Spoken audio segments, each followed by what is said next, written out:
Hello साथीहरु नमस्कार। आज चाहिँ म पाँचथरको साधुटार भन्ने ठाउँ घुम्न आएको छु। इलाम घर भएर पनि अहिलेसम्म आउने अवसर नै मिलेको थिएन। आज चाहिँ अवसर मिलाएर हिँडेको, तर के गर्नु, हुस्से लागेर चिसो, यहाँ पनि एकदम चिसो रहेछ। धन्न अहिले चाहिँ हुस्से हटेको छ, अघिसम्म हुस्से लागिरहेको थियो। एकदमै रमाइलो मौसम छ, चिसो चिसो मौसम। एकदमै राम्रो रमाइलो ठाउँ रहेछ है। पाँचथर पहाड भए पनि यहाँ चाहिँ एकदम बसेको समथर एकदमै रमाइलो ठाउँ रहेछ है। पहाडको माथि आएपछि समथर भूभाग, यता चाहिँ मेरो हस्बेन्ड एकदम मजाले रमाइलो लाग्यो भनेर हेरिराख्नु भएको छ। एकदमै रमाइलो लाग्यो अरे। आउने बाटो चाहिँ हल्का हल्का अप्ठ्यारो रहेछ। बाटो चाहिँ एकदम अप्ठ्यारै भनौँ न। हामी चाहिँ स्कुटरमा आएको थियौँ, स्कुटर अलि तल राखेर उकालो हिँड्दै हिँड्दै आयौँ। उकालो हिँडिसके पछाडि यहाँ चाहिँ एकदम सजिलो रहेछ, समथर सजिलो राम्रो ठाउँ घुम्नलाई। कतिजनाले चाहिँ बाटो अप्ठ्यारो भए पनि बाइक स्कुटर यहीँसम्म लिएर पनि आउनु हुँदो रहेछ।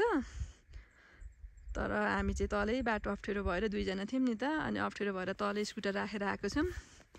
अहिले चाहिँ एकदम सुनसान रहेछ।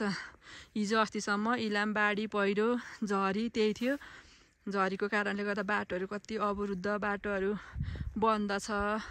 त्यही भएर कोही आउनु पाउनु भएको छैन। पछि पिकनिकको सिजनहरूमा चाहिँ एकदम रमाइलो हुन्छ।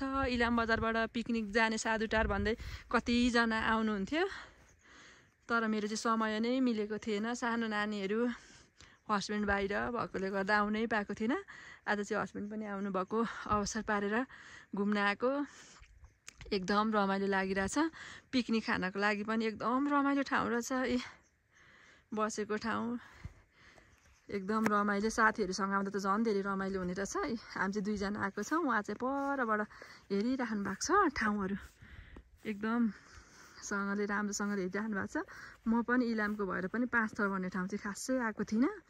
आजै हो यसरी घुम्ने गरी आएको, नत्र चाहिँ उता पाथिबाट कता कता जाँदा यही बाटो चाहिँ हिँडेको हो। तर यता माथि माथि भित्र चाहिँ पसेको थिएन। पाँचथरको भित्र पसेको चाहिँ आज लगभग पहिलो टाइम नै हो। एकदमै रमाइलो। हेर्नु न कस्तो मजाको पोखरी छ।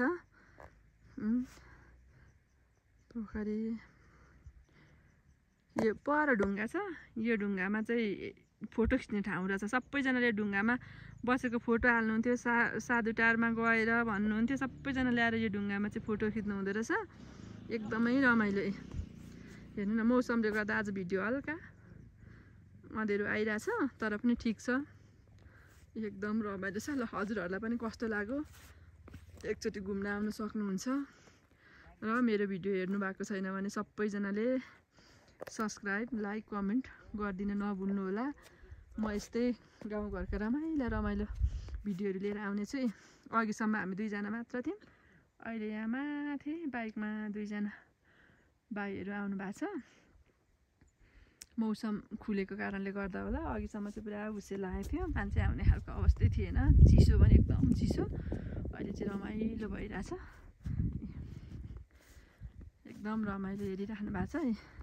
पाँचथरका विभिन्न गाउँहरू पनि देखिँदो रहेछ। कुन कुन गाउँ चाहिँ हामीलाई थाहा छैन। हामी आएको बाटो तल हो क्या र? तेर्छ तल निकै माथि नै आइमी त।